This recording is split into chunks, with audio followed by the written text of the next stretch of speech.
कर्मचारी हैं पूरे देश के पैमाने पर पुरानी pension scheme, old pension scheme, उसको फिर से बहाल करने के लिए लोग हर जगह संघर्ष कर रहे हैं। वो मांग इसमें है।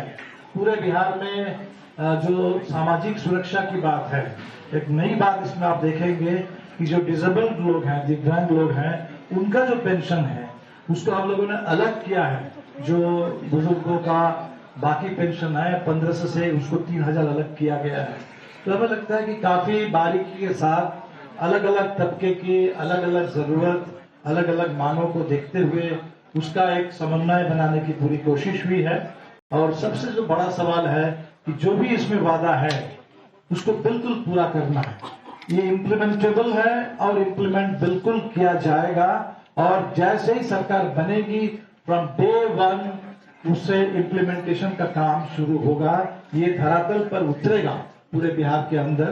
तो हम उम्मीद करते हैं कि बिहार की जनता की जो बदलाव की आकांक्षा, जो लंबित आकांक्षा है, 2020 से ही लोग इंतजार कर रहे हैं कि 25 का चुनाव कब आएगा, कब बिहार में सरकार बदलेगी और कब हमारी तमाम लंबित मांगे वो धीरे धीरे बिहार में लागू हो जाएंगी।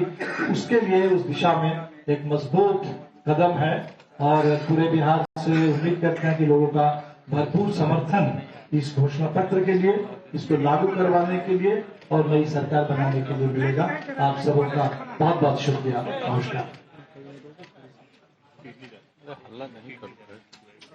हमारे अंतिम वक्ता हैं जिन्हें इंडिया गठबंधन ने मुख्यमंत्री बिहार के रूप में घोषित किया है, जिनके प्रति एक आकर्षण नौजवानों में, आम जनता में बिहार में है और बढ़ा है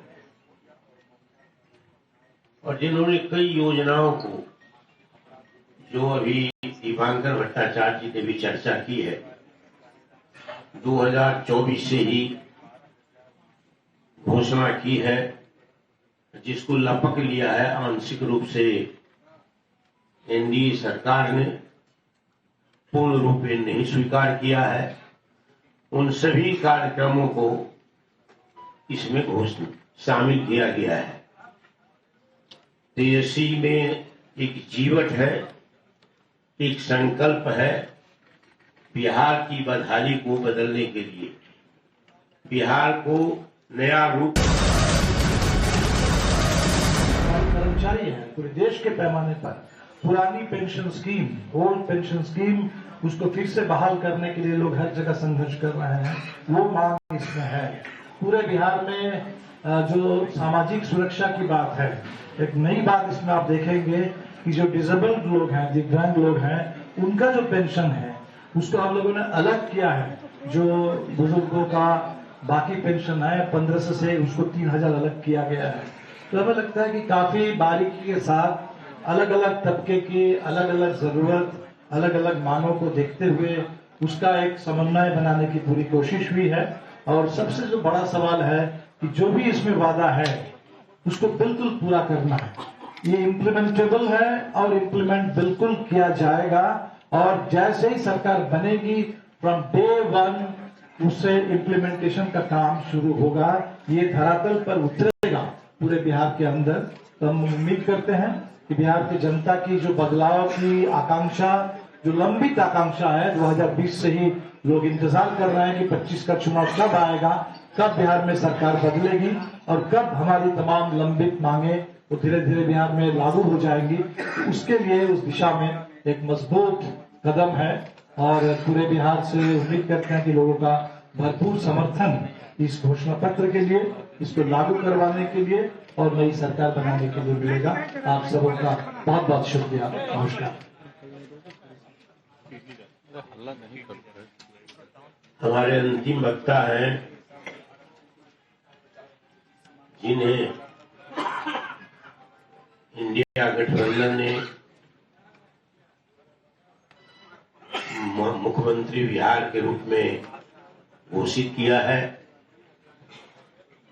जिनके प्रति एक आकर्षण नौजवानों में, आम जनता में बिहार में है और बढ़ा है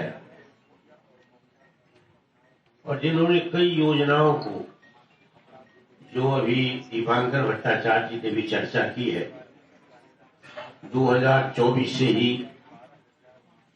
घोषणा की है, जिसको लपक लिया है आंशिक रूप से एनडीए सरकार ने, पूर्ण रूप में नहीं स्वीकार किया है। उन सभी कार्यक्रमों को इसमें शामिल किया गया है। देशी में एक जीवट है, एक संकल्प है बिहार की बदहाली को बदलने के लिए, बिहार को नया रूप